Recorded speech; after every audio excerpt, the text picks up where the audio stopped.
இப்போ நம்ம பார்க்க போகிறது டென்மார்க்கில் கூட்டுறவு இயக்கம். ஸோ டென்மார்க்கில் கோஆப்ரேட்டிவ் சொசைட்டிஸ் எப்படி ஆரம்பிச்சிருக்காங்க, என்ன பண்ணியிருக்காங்கன்றதான் பார்க்க போகிறோம். சரி, வாங்க பார்க்கலாம்.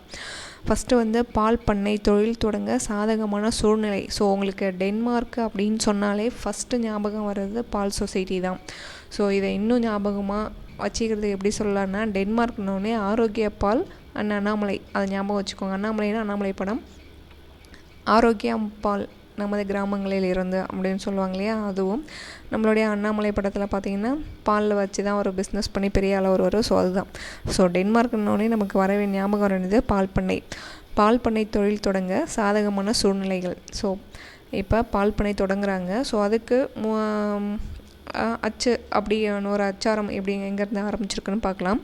19ஆம் நூற்றாண்டின் தொடக்கம் வரை டென்மார்க் தானிய வகைகளையே பெருமளவில் ஏற்றுமதி செய்து தன் பொருளாதாரத்தை உயர்த்தி வந்தது.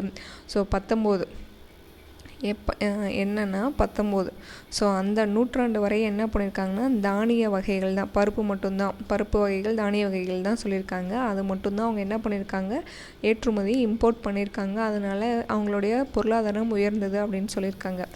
அதுக்கப்புறம் என்ன ஆச்சு, 1864ஆம் ஆண்டு ஏற்பட்ட போரின் காரணமாக டென்மார்க்கின் பொருளாதார நிலை மிகவும் பாதிக்கப்பட்டது. ஸோ 1864 1864. ஸோ டென்மார்க்கு ஞாபகம் வச்சுக்கோங்க, 1864. அப்போ ஒரு போர் ஏற்படுது. அதில் பொருளாதார நிலை எப்படி பாதிக்கப்படுது. டென்மார்க்கை சார்ந்த இரு வளமான மாநிலம். ஸோ இந்தியாவில் இப்போ மாநிலங்கள் இருக்க மாதிரி டென்மார்க்கில் மாநிலங்கள் இருக்குது. அது பேர் ஷெல்சிங் அண்டு ஹால்ஸ்டெயின்.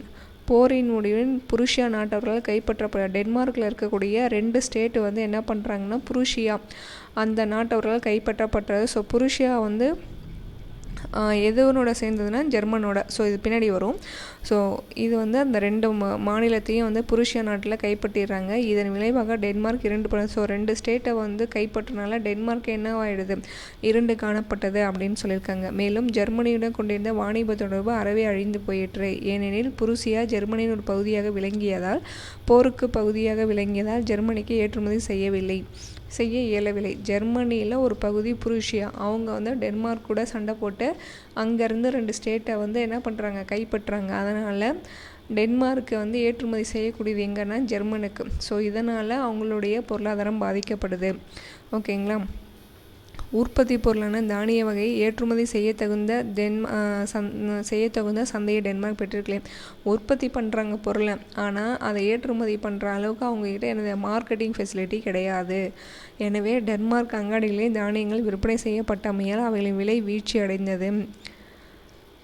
ஏற்றுமதி செய்கிற அளவுக்கு அவங்கக்கிட்ட மார்க்கெட்டிங் ஃபெசிலிட்டி இல்லை. அதனால் உள்ளூர்லேயே கடையிலே விற்கிறாங்க. ஸோ இதனால் அவங்களுக்கு என்னவாயிடும், விலை வீழ்ச்சி. ஏன்னா உள்ளூரில் எல்லாருமே உள்ளூர்லேயே விற்றாங்கன்னா என்ன பண்ணிடும், பொருளினுடைய மதிப்பு விலை குறைஞ்சிரும். அளிப்பு அதிகரித்ததால் பொருளின் விலை குறைஞ்சிடும். எல்லாருமே உற்பத்தி பண்ணிட்டாங்க. அவங்கவுங்க வெளிநாட்டில் விற்கிறவங்க வெளிநாட்டில் விற்றுட்டாங்கன்னா உள்நாட்டில் கொஞ்சம் இருக்கிறவங்க வெளிநாட்டில் பாதி உள்நாட்டில் பாதி விற்றுருப்பாங்க. இவங்க யாருமே இம்போர்ட்டே பண்ண முடியலன்றதுனால எல்லாருமே உள்நாட்டிலே கொடுக்கவே என்ன ஆயிடுச்சு, பொருட்களின் விலை குறைந்தன. எனவே தானிய உற்பத்தியாளர்கள் என்ன செய்வதென அறியாத திகைத்தன. அரசாங்கம் பல நடவடிக்கைகளை எடுத்தும் இழந்த சந்தையை மீண்டும் பெறவே முடியவில்லை. ஸோ உற்பத்தியாளர்கள் இந்த தானிய உற்பத்தியாளர்கள் என்ன பண்ணியிருக்காங்க, என்ன பண்ணுறது டக்குன்னு, ஏன்னா நம்ம இம்போர்ட் பண்ணுவோம்னு சொல்லிட்டு தான் நிறைய பேர் என்ன பண்ணுவாங்க, உற்பத்தி பண்ணுவாங்க. அதுவே அங்கே நமக்கு அடி வாங்கும்போது என்ன பண்ண முடியும், ஒன்றுமே பண்ண முடியாது. ஸோ அரசாங்கமும் இதுக்காக நிறையா நடவடிக்கை எடுத்திருக்காங்க. ஆனாலும் அந்த அளவுக்கு மார்க்கெட்டிங் எடுத்துன்னு வர முடியல. பாதிக்கப்பட்ட மக்களின் பொருளாதார நிலையை எவ்வாறு சீர்படுத்துவது என டென்மார்க் மக்கள் தீவிரமாக உடனே பாருங்கள் அவங்க என்ன பண்ணுறாங்க, சிந்திக்கிறாங்க. ஸோ இந்த வழி க்ளோஸ் ஆகிடுச்சு. ஸோ நெக்ஸ்ட் நம்ம என்ன பண்ணுறது, விவசாய தொழிலை சூழ்நிலைக்கேற்ப மாற்றி அமைக்க திட்டமிட்டன. டக்குன்னு எப்படி யோசிக்கிறோம். ஸோ இந்த வழி க்ளோஸ் ஆகிடுச்சுன்னா அடுத்த வழி என்ன, அதான் பார்க்குறாங்க. தானிய உற்பத்தியை சற்று ஒதுக்கி வைத்துவிட்டு பால் பண்ணை சொல்லி அவர்கள் தேர்ந்தெடுத்தனர். ஸோ தானியத்தை கொஞ்சம் அப்படியே ஒரு ஓரம் கட்டிட்டு பால் பண்ணையை ஸ்டார்ட் பண்ணலாம் அப்படின்னு இருக்காங்க. மேலும் இத்தொழிலுடன் சம்மந்தப்பட்ட பன்றி இறைச்சி தொழில், முட்டை விற்பனை போன்ற பல்வேறு தொழிலும் கூட்டுறவு அடிப்படையில் அமைத்தனர். ஓகே, பால் எடுக்கிறாங்க. ஸோ பன்றி இறைச்சி, அதுக்கப்புறம் முட்டை. ஸோ இந்த விவசாயம்னு எடுத்துக்கிட்டோன்னா அது கூட சார்ந்ததாக இருந்ததை யாராக இருந்தாலுமே பண்ணுவாங்க. ஸோ ஒரு டைமில் ஒரு இன்கம் நமக்கு வரும். இப்போ நெல் போட்டு நம்ம விளையிற வரைக்கும் நடுவில் ஊடு பயிராக ஒன்று பயிரிட்டு நமக்கு வருமானம் வரும் இல்லையா, அதே கான்செப்ட் தான். ஸோ பன்றி இறைச்சி முட்டை விற்பனை வந்து கூட்டுறவு அடிப்படையில் அமைத்தனர். இப்பொருட்களுக்கு இங்கிலாந்தில் தேவை அதிகமாக இருந்தால் டென்மார்க் இத்தொழிலை தீவிரமாக செய்து வந்தது. தானியங்கள் உற்பத்தி மட்டும் இல்லாமல் பால், வெண்ணெய், பன்றி இறைச்சி மற்றும் முட்டை போன்ற பல பொருட்களை உற்பத்தி செய்ய தொடங்கின. ஸோ இங்கிலாந்து ஓகேங்களா, முன்னாடி தானியத்தை எங்கே ஏற்றுமதி பண்ணாங்க? ஜெர்மன்.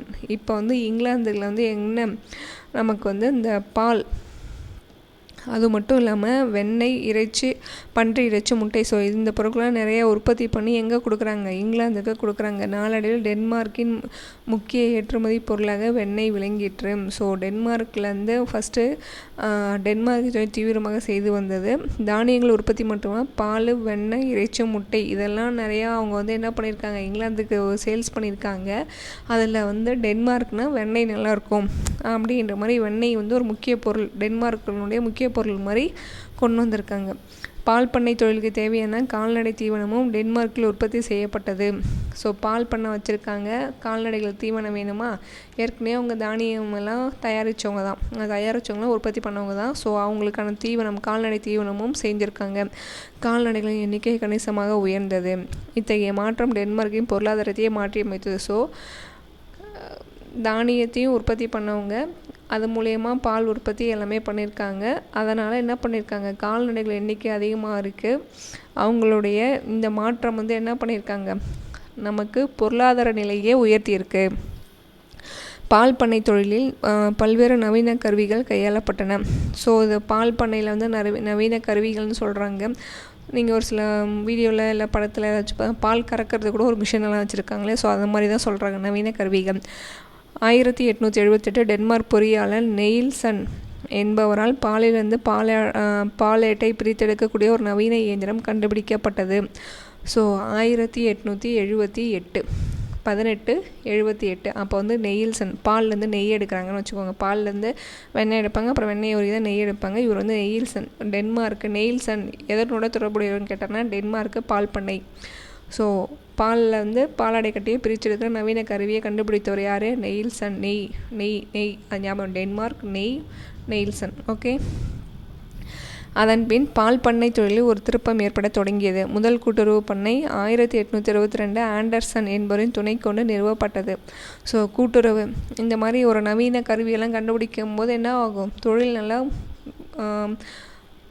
பெருசாகும். தொழில் வந்து நல்லா ஒரு திருப்பம் ஏற்படும், நல்லா வளர்ச்சி காண ஆரம்பிக்கும். முதல் கூட்டுறவு பண்ணை எப்போ ஆரம்பிக்கிறாங்கன்னா 1822.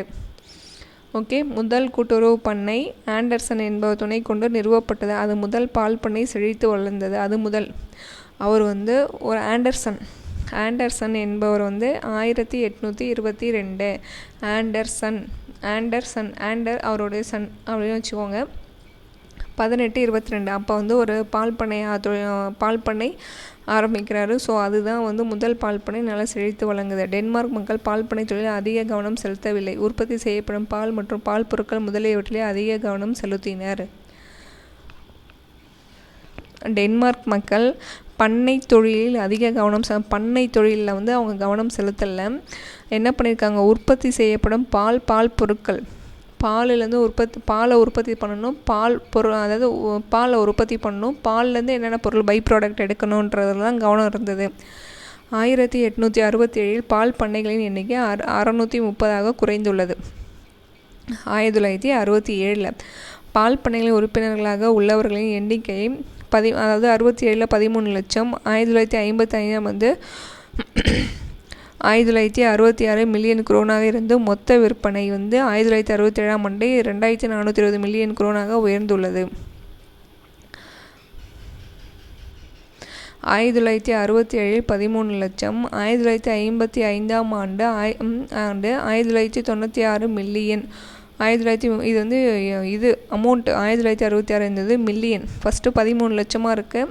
அதுக்கப்புறம் 1966 மில்லியன் குரோனாக இருந்து மொத்த விற்பனை 1967 2420 மில்லியன் குரோனாக உயர்ந்துள்ளதுன்னு சொல்லியிருக்காங்க.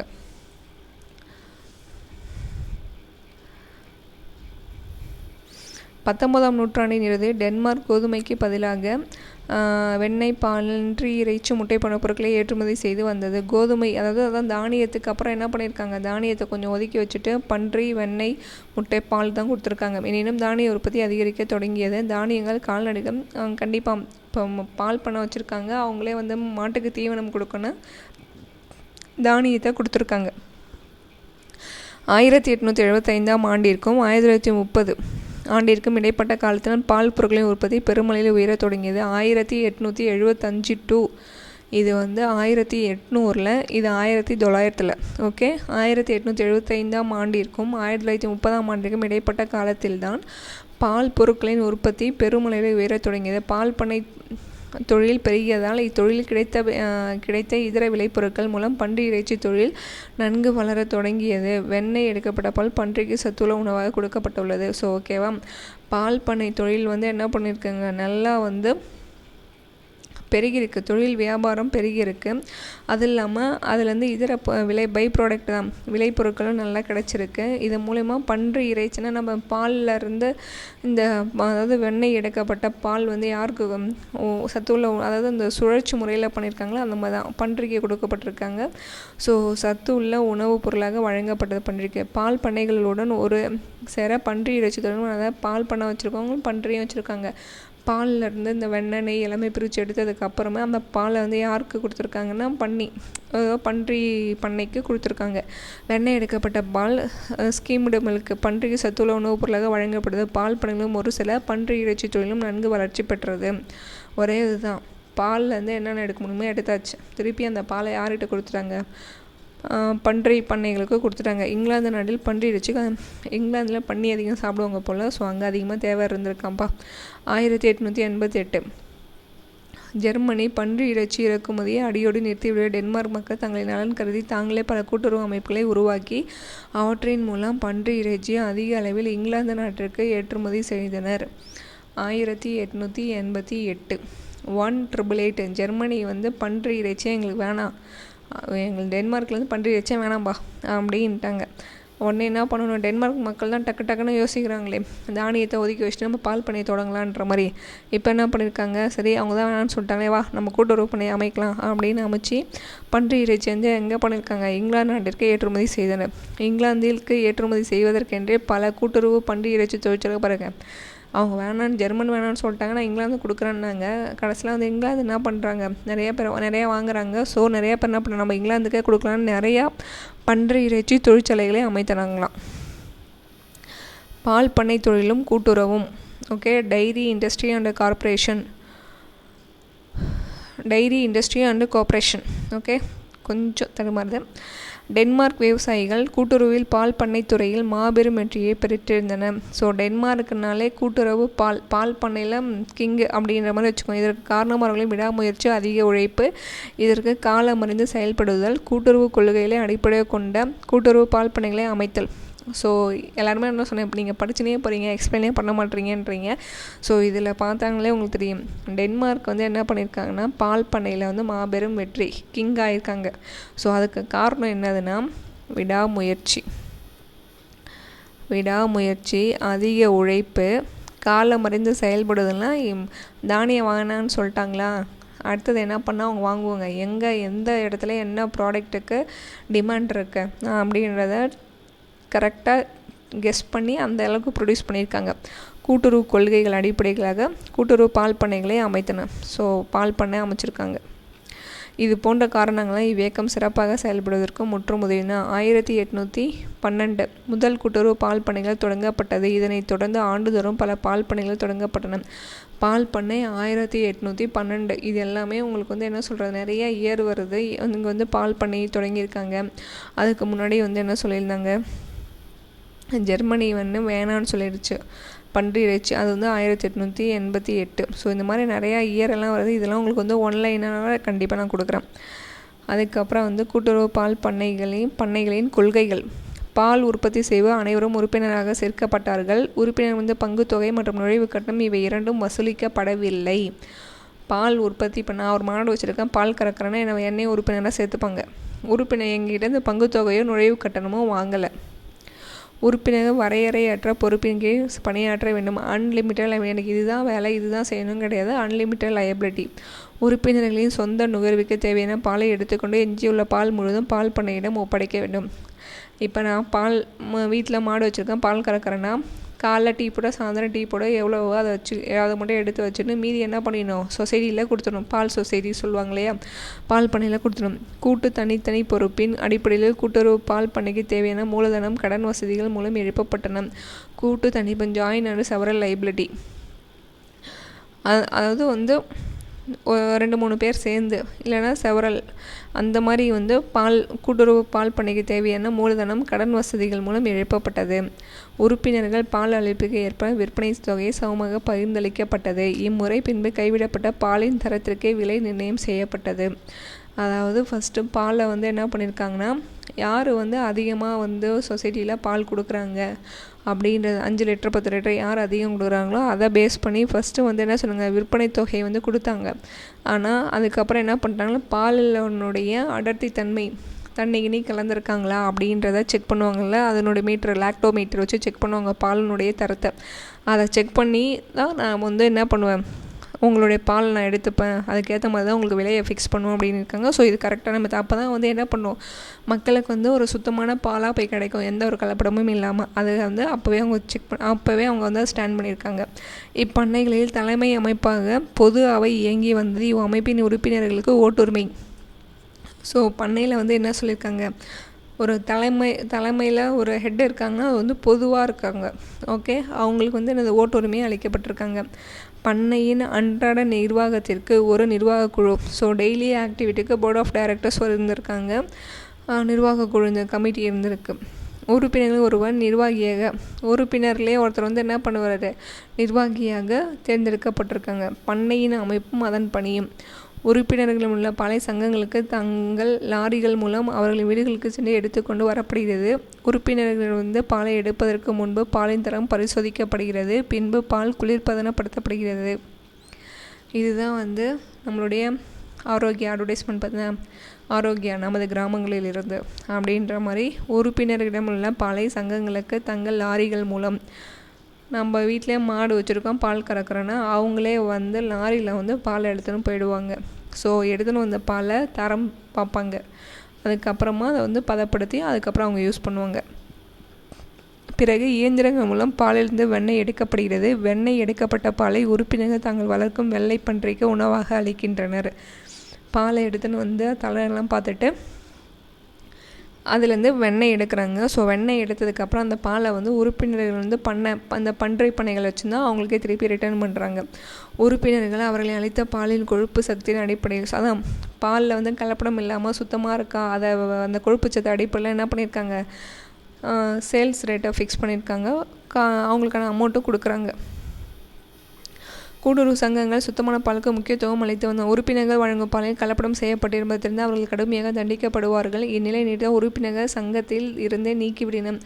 நீ பாலில் கலப்படம் பண்ணால் உனக்கு பனிஷ்மெண்ட் உண்டு, இல்லையா சங்கத்திலேருந்தே உன்னை ஆளை விட்டு தூக்கிடுவோம். அதுதான் சொல்கிறாங்க. நகரத்தின் மையப்பகுதியில் கூட்டுறவு சங்கங்கள் பாலாடை பொருட்களை தயாரிக்கும் நிலையம். ஸோ நகரத்தில் என்ன பண்ணியிருக்காங்க, கூட்டுறவு கோஆப்ரேட்டிவ் சொசைட்டியெல்லாம் இந்த பால்லேருந்து பை ப்ராடக்ட் எடுக்கிற ஒரு ஃபேக்ட்ரி மாதிரி ஆரம்பிச்சிருக்காங்க. நகர்ப்புறங்களில் செயல்படும் சங்கங்கள் அதன் செயல்பாட்டு எல்லையில் உள்ள சங்கங்கள் அளித்த பாலிலிருந்து நகர்ப்புறங்களில் செயல்படும் இச்சங்கங்கள் அதன் செயல்பாட்டு எல்லையில் உள்ள சங்கங்கள் அளித்த பாலிலிருந்து வெண்ணெய் பாலாடை கட்டி தயாரித்து லர் பிராண்ட் என்ற வணிக பெயரில் விற்கப்படுகிறது. இது ஒரு முக்கியமான கொஷின். லர் பிராண்ட் அதாவது கிராமப்புறங்களில் நகர்ப்புறங்களில் செயல்படும் இச்சங்கங்கள் அதன் செயல்பாட்டு எல்லையில் உள்ள சங்கங்கள் அளித்த பாலில் இருந்து. நகரம்னா கொஞ்சம் ஏரியா, அதாவது எல்லைகள், அதனுடைய சங்கத்தினுடைய எல்லைகள் கொஞ்சம் அதிகமாகவே இருக்கும். ஸோ அதுக்குள்ளே இருக்கக்கூடிய சங்கங்கள் அவங்க அளித்த பால்லேருந்து பாலாடை கட்டிகள் தயாரிக்கிறாங்க. அவங்க அந்த எல்லைக்குள்ளே இருக்க சங்கங்கள் அளித்த பால்லேருந்து வெண்ணெய் பாலாடை கட்டி தயாரிக்கணும். அதனுடைய வணிக பெயர் பிராண்ட் நேம் லர் பிராண்ட். லர் பிராண்டுன்னா என்ன, உங்களுக்கு என்ன ஞாபகம் வரணும், டென்மார்க்கு பால் பொருட்கள் உள்நாட்டில் மட்டுமல்லாத இங்கிலாந்து ஜெர்மனி ஆகிய நாடுகளுக்கு ஏற்றுமதி செய்யணும். ஸோ டென்மார்க்கை பொறுத்த வரைக்கும் 2 நாடு தான், ஜெர்மனி இங்கிலாந்து. பால் பொருட்களின் விற்பனை பால் பொருட்கள் தயாரிப்பில் 70 பிற நாடுகளுக்கு ஏற்றுமதி செய்யப்படுகின்றன. தயாரிப்பு 70 பிற நாடுகளுக்கு. ஸோ டென்மார்க்லேருந்து எத்தனை நாடுகள் அவங்க ஏற்றுமதி செய்கிறாங்க? 70 நாடுகளுக்கு. இதில் வெண்ணெய், பாலாடை கட்டி, பால் பவுடர், பாலேடு போன்றவை முக்கியமானதாகும். ஸோ இதெல்லாமே வந்து ஏற்றுமதி பண்ணியிருக்காங்க. விற்பனை துறை இடைநிலையர்கள் ஈடுபடாமல் வழிமுறைகள் செய்யப்படும். ஸோ பாலை வந்து டைரெக்டாக உற்பத்தி பண்ணுறவங்க சொசைட்டியில் கொடுத்து அதுக்கான லாபத்தையும் சேல்ஸையும் வாங்கிக்கலாம். அதாவது பாலை சேல் பண்ணி அதுக்கான அமௌண்ட்டை வாங்கிக்கிறாங்க. நடுவில் வந்து இடைத்தரகர்கள் வாங்கி வச்சு விற்கிறவங்க கிடையாது. பால் பொருட்களை அவைகளின் தரம், மதிப்பு போன்றவைகளின் அடிப்படையில் விற்பனை செய்யப்படுகின்றன. ஸோ பால்லேருந்து கிடைக்கக்கூடிய பொருள் வந்து தரத்தை பேஸ் பண்ணி அதனுடைய சேல்ஸ் இருக்குன்றாங்க. வெண்ணெய் தரம், அளவு முதலானவை பாதிக்கப்படாத வகையில் விற்பனைக்கேற்றவை தனித்தனியாக கட்டப்படுகிற வியாபார குறியும் பல பொருட்களின் மேல் இடப்படுகிறது. வெண்ணெய் கொடுக்குறாங்களே அதனுடைய தரம், அதனுடைய அளவு பாதிக்காத வகையில் என்ன பண்ணியிருக்காங்க? தனித்தனியாக கட்டப்பட்டு விற்பனை பண்ணியிருக்காங்க. வியாபார குறினா ட்ரேட்மார்க்கு அப்போவே வந்திருக்கு. ஸோ ட்ரேட்மார்க்னால் வந்து அது வந்து என்ன சொல்கிறது, ஒரு பொருள் வந்து குவாலிட்டி, குவான்டிட்டி எல்லாமே கரெக்டாக இருக்கும், அதுக்கு தான் கொடுப்பாங்க ட்ரேட்மார்க்கு. விற்பனையை கவனிப்பதற்கென்றே பல கூட்டிணைப்புகள் அமைக்கப்பட்டிருந்தன. இடைநிலைகளை அகற்ற இது புதிய. ஸோ சேல்ஸ் எப்படி போகுது, கரெக்டாக போகுதா அப்படின்றதுக்கே என்ன பண்ணியிருக்காங்கன்னா ஒரு குழு மாதிரி கூட்டிணைப்புகள்னால் ஒரு குழு, ஒரு பல பேர் சேர்ந்து ஒரு இது வச்சுருக்காங்க. கரெக்டாக பால் நல்லா தரமாக வருதா, அதுக்கேற்ற மாதிரி என்னுடைய ரேட்டு கொடுக்க சேல்ஸ் பண்ணுறாங்களாம் அப்படின்றது. இதனால் யாருன்னா அது வந்து ஸ்டாப் பண்ண இடைத்தரகர்கள், இடைநிலையர்கள் கிடையாது. கூட்டுறவு பால் சங்கங்கள் மூலம் விற்பனை செய்தால் ஏற்படும் நன்மைகள். பால் சொசைட்டி, ஸோ உங்கள் வீட்டு பக்கத்தில் ஆச்சும் பால் சொசைட்டி இருக்கான்னு பார்த்துக்கோங்க. ஸோ அதனால் என்னென்ன நன்மை இருக்குது? பொருட்களை விற்பனைக்கு குறைந்த செலவில் தனித்தனியாக கட்டி தயாராக வைக்கப்படுகின்றன. ஸோ இது வந்து பால் பொருட்கள், இந்த பால்கோவா, நெய், பட்டர், நெய், வெண்ணெய், பட்டரு, ஸோ இதெல்லாம் வந்து என்ன பண்ணியிருக்காங்க, தனித்தனியாகவே வச்சுருக்காங்க. தரம் பிரித்து தரத்திற்கு ஏற்ப பொருட்கள் விற்பனை செய்யப்பட தரம் பிரிச்சிருக்காங்க. ஃபஸ்ட் குவாலிட்டி, செகண்ட் குவாலிட்டின்னு. விற்பனை துறையில் போட்டி தவிர்க்கப்படுவதால் விலைகளை ஏற்றத்தாழ்வினை நினைக்கும். விற்பனை துறையில் ஸோ ஒன்றா ஒரு பொருளை வாங்கி அதை தயாரித்து எல்லா உற்பத்தியாளர்கிட்டுமே பாலை வாங்கி அதை சங்கங்கள் மூலிமா தயாரித்து இது பண்ணால் அதனோட என்ன பண்ணுது, விற்பனை துறையில் போட்டி கிடையாது, விலையிலையும் அதனால் ஏற்றத்தாழ்வு கிடையாது. இடைத்தரக அகற்றப்படும், லாபம் முழுவதும் சங்கத்திற்கு. ஸோ ஒரு பாலை வந்து நம்ம வாங்கி நடுவில் ஒரு ஆள் கிட்ட கொடுத்துட்டு நம்ம போய்ட்றோன்னு வச்சுக்கோங்க, 20 ரூபா ஒரு லிட்ரு, இன்றைக்கி 22 ரூபா லிட்ரு அப்படின்ற மாதிரி. விற்பனை முகவர்கள் அகற்றப்படுவதால் விநியோகத்துறையில் ஏற்படும் செலவுகள் கணிசமாக குறைக்கின்றன.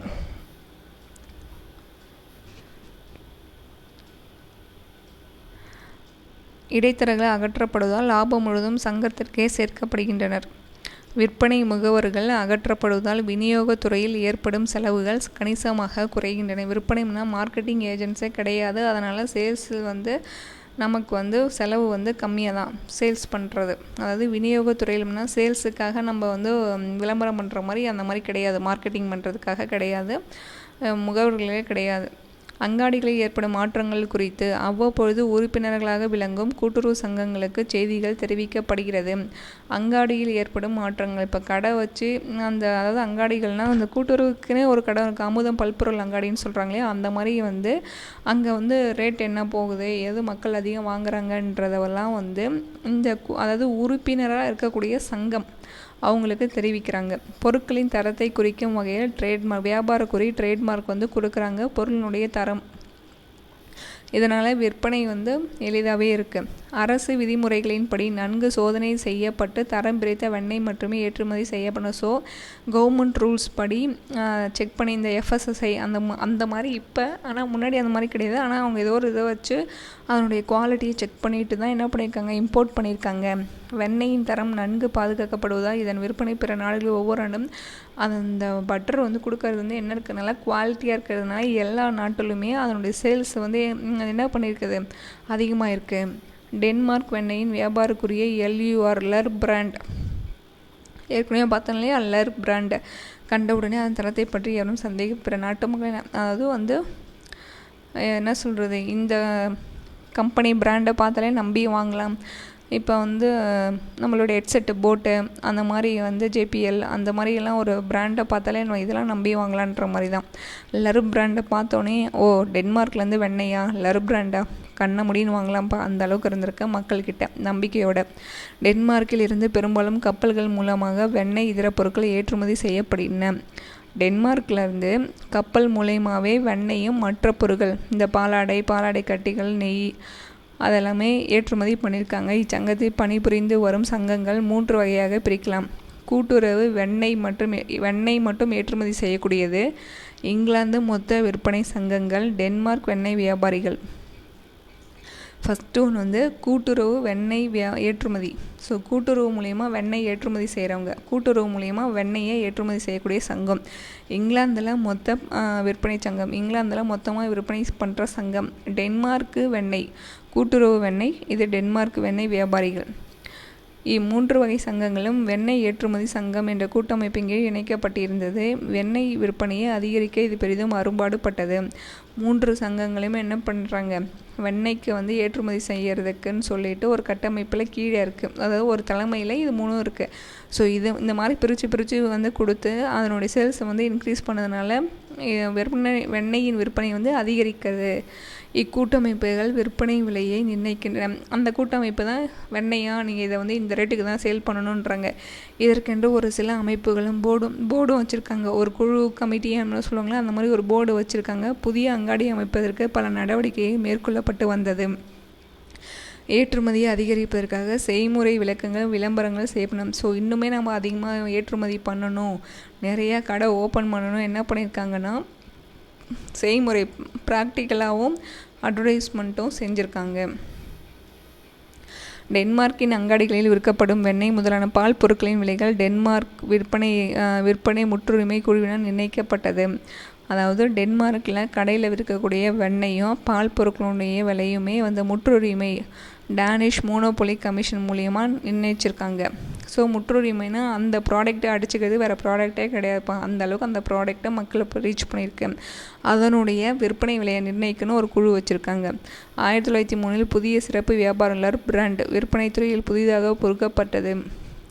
1903ஆம் ஆண்டு புதிய சிறப்பு வியாபார குறி லர் பிராண்ட் வந்து விற்பனை துறையில் வந்து ஒரு புதிதாக வந்து எடுத்துகிட்டு வந்திருக்காங்க. வெண்ணெய் மற்றும் பாலேடு சோதனை செய்யப்பட்டு தரம் பிரித்து அரசு ஆதரவுடன் விற்பனை செய்யப்பட்டது. வெண்ணெயும் பாலேடும் வந்து சோதனை பண்ணி அதனோட குவாலிட்டி செக் பண்ணி கவர்மெண்ட் மூலியமாகவே சேல்ஸ் பண்ணியிருக்காங்க.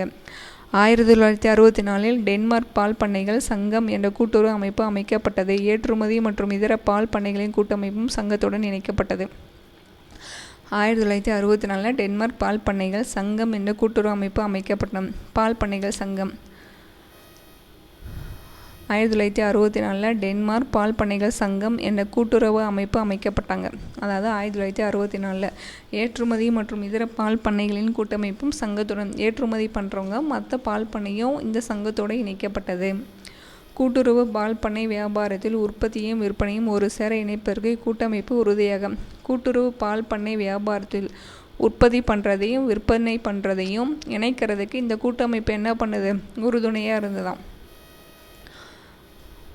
கூட்டுறவு பால் பண்ணை சங்கங்களின் சிறப்பு அம்சங்கள்.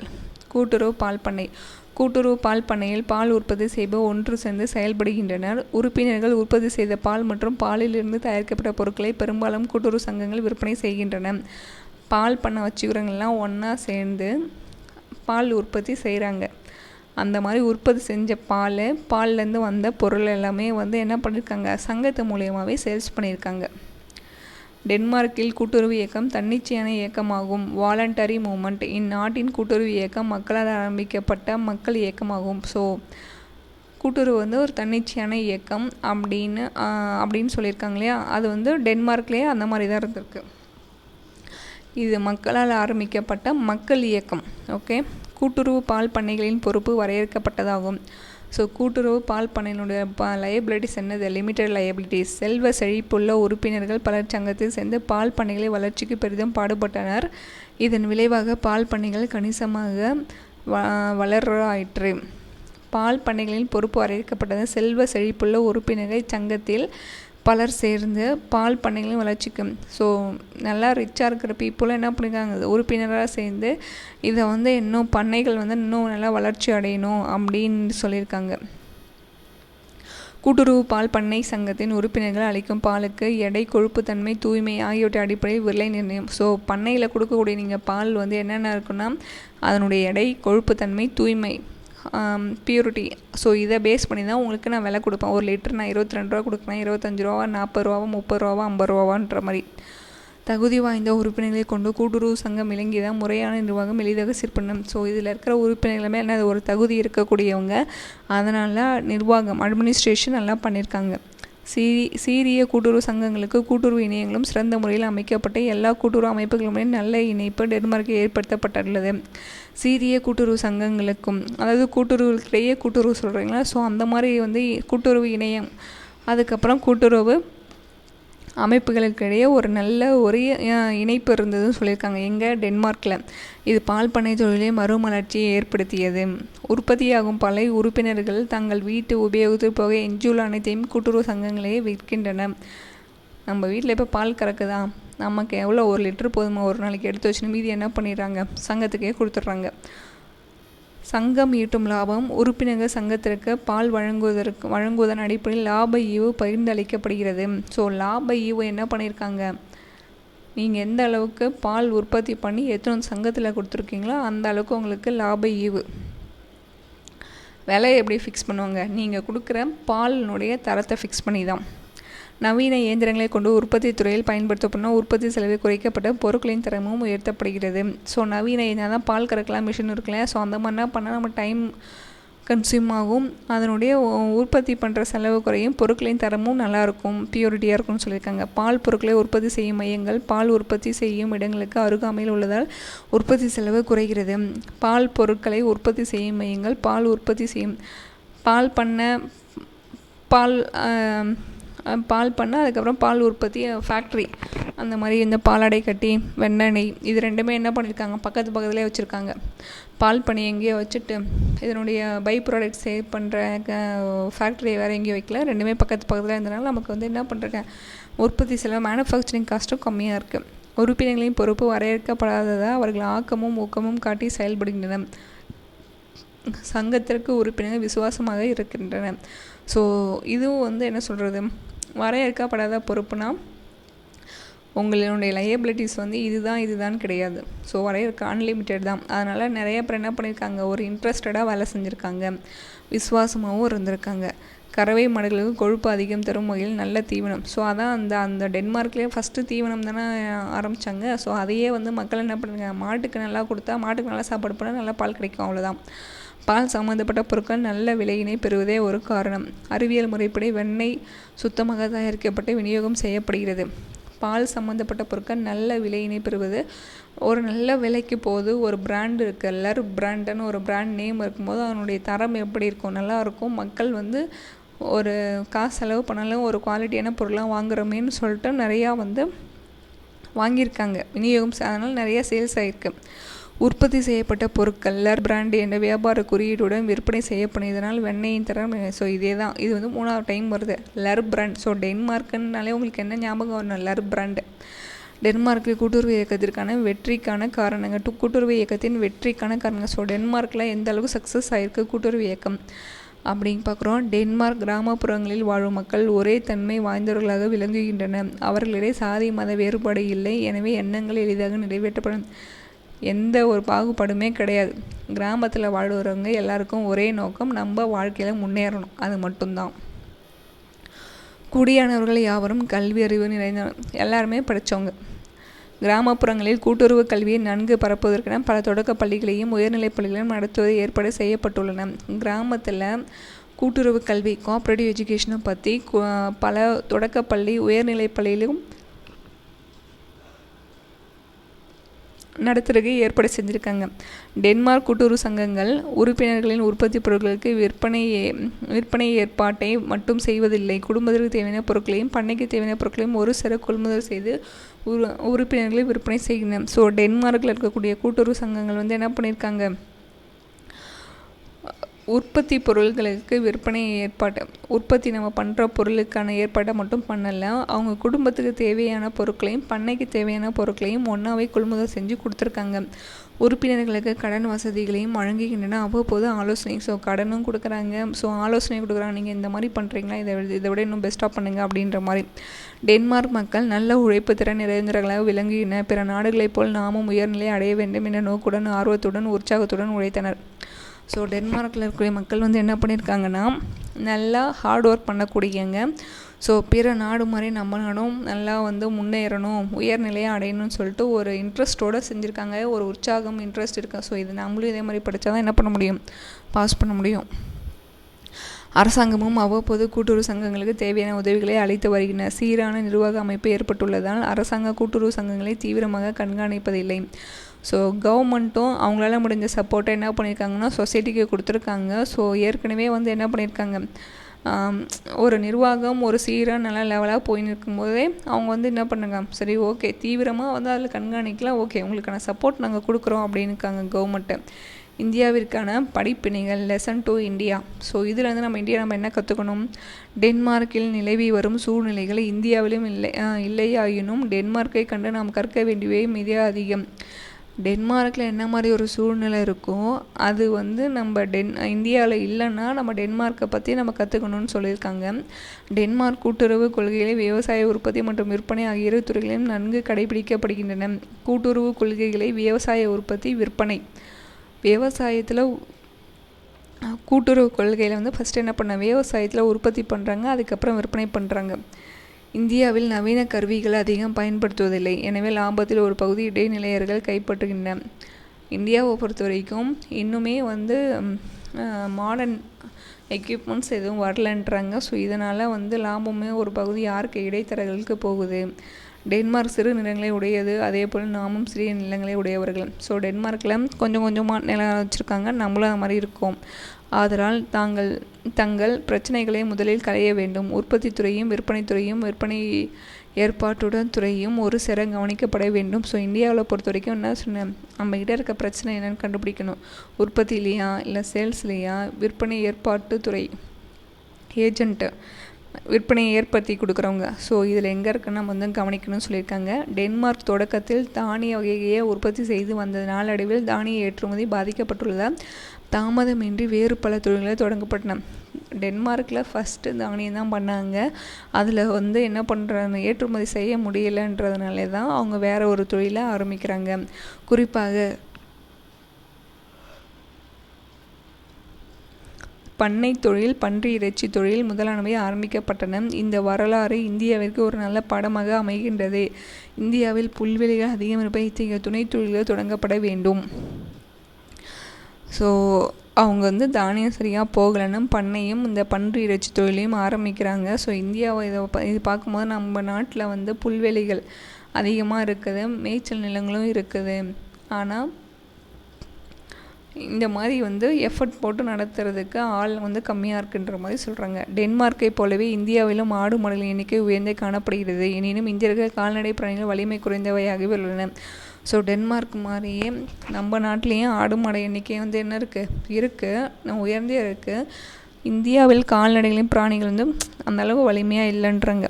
மேலும் பலவித நோய்கள், ஆடு மாடுக்கெல்லாம் இந்த மழை டைமில் நோய் வரும் இல்லையா, அதை சொல்கிறாங்க. டென்மார்க்கில் இருப்பதைப் போலவே இந்தியாவிலும் கால்நடை வளர்ப்பு சங்கம், கால்நடை காப்பு நிதி கழகங்கள் முதலானவை பெருமளவில் தோன்றிட வேண்டும். ஸோ அங்கே நிறையா இருக்குது, இங்கே வேணும்னு சொல்கிறாங்க.